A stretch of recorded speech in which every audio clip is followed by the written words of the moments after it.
আসসালামু আলাইকুম ওয়া রাহমাতুল্লাহি ওয়া বারাকাতুহু। শাহে মদিনা দরবার শরীফ ইউটিউব চ্যানেলের পক্ষ থেকে সকলকে জানাই আন্তরিক মোবারকবাদ।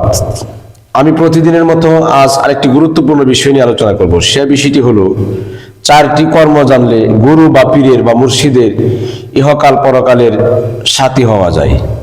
চারটি কর্ম করতে পারলে, চারটি কর্ম জানলে পীরের কাঠি সাথী হওয়া যায় বা শিষ্য হওয়া যায় বা কামেল মুরিদ হওয়া যায়, একই কথা।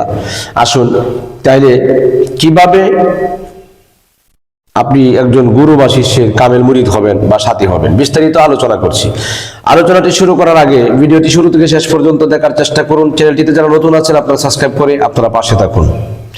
বিশেষ কোনো দরকারে বা প্রয়োজনে আপনারা স্ক্রিনে দেওয়া নম্বরে যোগাযোগ করবেন।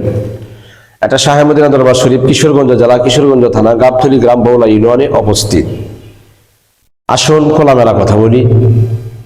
আলোচনার শেষের দিকে একটি মর্মান্তিক শান রয়েছে, যে শান এবং মুর্শিদের কথাগুলি আমি এই গানের মাধ্যমে, শানের মাধ্যমে আমি তুলে ধরেছি। আপনারা অবশ্যই সেটি শুনবেন। আসুন তাহলে আসলে বাবা, কি কর্ম করলে বা কি করলে পীরের আত্মার সাথী হওয়া যায় বা পীর বা মুর্শিদের ইহকাল পরকালের সঙ্গী হওয়া যায়? এই চারটি গোপন কর্ম করতে হবে। এক নাম্বার, আপনারা একটু ব্যঙ্গে বলছি, এই পৃথিবীতে দেখবেন যে যে জগতে আছে তার কিন্তু বন্ধু বান্ধব আছে, তার কিন্তু সাথী সঙ্গী আছে। কেউ যদি বাজারে ব্যবসা করে, ব্যবসাওয়ালার সাথে তার সময় দিয়েছে আগে। কেউ যদি মনে করেন চিন্তাই করে, চুরি করে, হিরোইন খায়, ইয়াবা সেবা সেবন করে, তারাও কিন্তু সঙ্গী পঙ্গের মাধ্যমেই তারা পথ হারা হয়ে গেছে। আর যারা পথ পাইতে চায়, আল্লাহর ওয়ালা হইতে চায়, আল্লাহর ওলিদের সাথী হইতে চায়, তারা কিন্তু ভালো লোকের সাথে সঙ্গী দিতে হবে, নচেত কোনোভাবেই সম্ভব না। এই রাস্তাটা সঠিক রাস্তা। এই রাস্তায় চলতে হলে একদম কামেল গুরুর সহবত লাগবে। আসুন এক নাম্বার যেটা, কামেল গুরুর সহবতে যাওয়ার আগে এবং পীরের সাথী কিভাবে হন, ইহকাল পরকালের কাঠি প্রেমিক বা শিষ্য, এর মধ্যে এক নাম্বার গুণ থাকতে হবে মন ঠিক করা, অর্থাৎ দুই মনে এক করতে হবে, মনটাকে স্থির রাখতে হবে। মন যদি উতাল পাতাল করে এদিক সেদিক যায়, তাহলে কিন্তু আপনার কাঠি ভক্ত হতে পারলেন না। ওই দিক গেলেন, মন আপনার ঠিক নাই, আপনি পাইলেন না, হলেন না, সাঁতারাইতে আসছেন, সাঁতারের মাঝখানে আপনার যদি এই মুহূর্তে মৃত্যু হয়, তাহলে জাহালিয়া যুগের মতো আপনার মৃত্যুবরণ হবে। আল্লাহ হেফাজত করুক। এজন্য কামেল গুরু সহবতে থাকেন। এরপরে দুই নাম্বার যেটা হচ্ছে, সেটাকে নিজে ফানার জগতে রাখতে হবে। নিজকে একজন কামেল মুর্শিদের হাতে বায়াত রাসূল গ্রহণ করে মুরিদ হয়ে নিজেকে সবসময় ফানার জগতে রাখতে হবে। ফানা মানে কি? মুর্শিদের প্রেমে সবসময় ফানা হয়ে যেতে হবে, ফানার জগতে রাখতে হবে, তাহলে আপনি কাটিভক্ত হতে পারবেন। তিন নাম্বার, সাধন ভজন কি, তার কর্মগুলি জানতে হবে এবং তার কর্ম করতে হবে। সাধন ভজন কি, এগুলি আগে জানতে হবে এবং তার কর্মগুলি করতে হবে। এগুলি তাহলে আপনি মুর্শিদের সঙ্গী হতে পারবেন। চার নাম্বার যেটা, নিজেকে গভীর রাখতে হবে।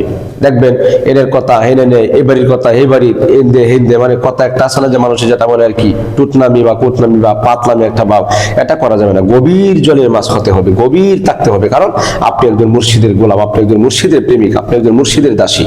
আপনার গভীরের চেয়ে গভীর থাকতে হবে। এই চারটা গুণ অর্জন করলে আপনি পীর ও মুর্শিদের ইহকাল পরকালের সঙ্গের সাথী হতে পারবেন এবং মুর্শিদের সাথী হতে পারবেন। এই চারটি গোপন কর্ম জানলে আমি সুস্পষ্ট ভাষায় তুলে ধরেছি। আসুন এই জন্য শানের মাধ্যমে আমি বলে দিচ্ছি, আশেক এবং ভক্তগণ যারা, তারা কিন্তু কাটি প্রেমিক যারা এই চারটে গুণ অর্জন করছে, তারা কিন্তু সবসময় মুর্শিদের দেওয়ানা থাকে এবং মুর্শিদের যখন পায় না, মুর্শিদ একটু দূরে থাকে, একটু দূরে বলতে 10 মিনিটের, 1 ঘন্টা, 1 দিনের জন্য দূরে গেলেই চোখ দিয়ে পানি জড়জড়ায় পড়তে থাকে, শুধু খালি কান্নাকাটি করতে থাকে, হাই রে মুর্শিদ কোন দিন আইবো।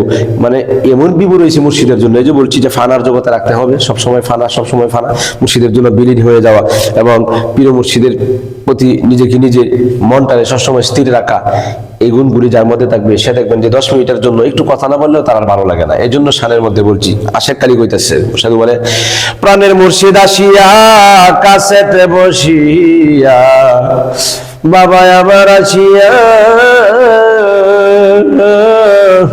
কাছেতে বসিয়া, আরে চোখের জল আমার দিবে মুছি, আরে চোখের জল আমার দিবে, চোখের জল আমার মুছিয়া দিবে, এমন সুদিন আমার কোন দিন আসিবে গো, এমন সুদিন আমার কোন দিন আসিবে। প্রাণের মুর্শিদ আসিয়া কাছেতে বসিয়া, নয়নের জল আমার মুছিয়া দিবে, এমন সুদিন আমার কোন দিন আসিবে গো, এমন সুদিন আমার কোন দিন আসিবে। আশিক গো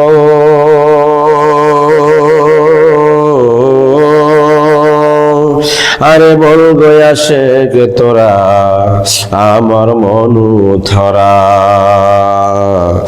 আরে আশিক বল গো তোরা আমারই মন তোরা, দাসিরে নি তোরা এনে দেখাবি,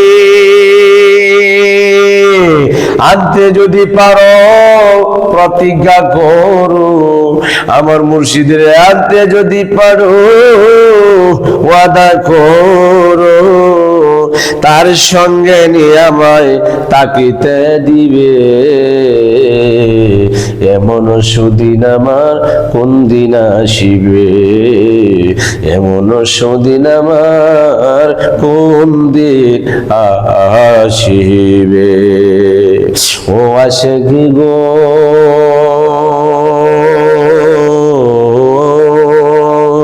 আমার দুই চোখের পানি ঝরে গদিন রজনী, এই দুঃখের কাহিনী আর কতদিন রবে। আশিক গো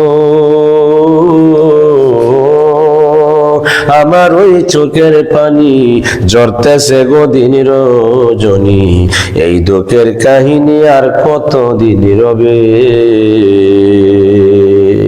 এইভাবে আমায় কান্দাও যদি সদাই বাজান, এইভাবে আমায় কাঁদাও যদি সদাই, আমি মরিয়া গেলে তোমার মুখ কারে দেখাবে, আমি মরিয়া গেলে এমন মুখ কারে দেখাবে, এমন সুদিন কোন দিন হবে, এমন সুদিন কোন দিন হবে। আলোচনাটি বিস্তারিত সহজ সরল ভাষায় তুলে ধরার চেষ্টা করেছি। আপনারা ভিডিওতে লাইক করবেন, শেয়ার করবেন, কমেন্টসে মতামত আপনারা জানিয়ে দিবেন অবশ্যই, যে আজকে এই 4টি গুণ অর্জন করলে পীর মুর্শিদের কামেল মুরিদ কামেল হওয়া যায় এবং পীরের সাথী হওয়া যায় ইহকালে এবং পরকালে। আল্লাহ তাআলা যেন আমার বক্তব্যদানদেরকে এরকম গুণ অর্জন করার তৌফিক দান করুন। সকলে ভালো থাকুন, সুস্থ থাকুন, অন্য আলোচনার জন্য অপেক্ষায় থাকুন। দেখা হবে আবার কোনো আলোচনায়। আসসালামু আলাইকুম ওয়া রাহমাতুল্লাহি ওয়া বারাকাতুহু।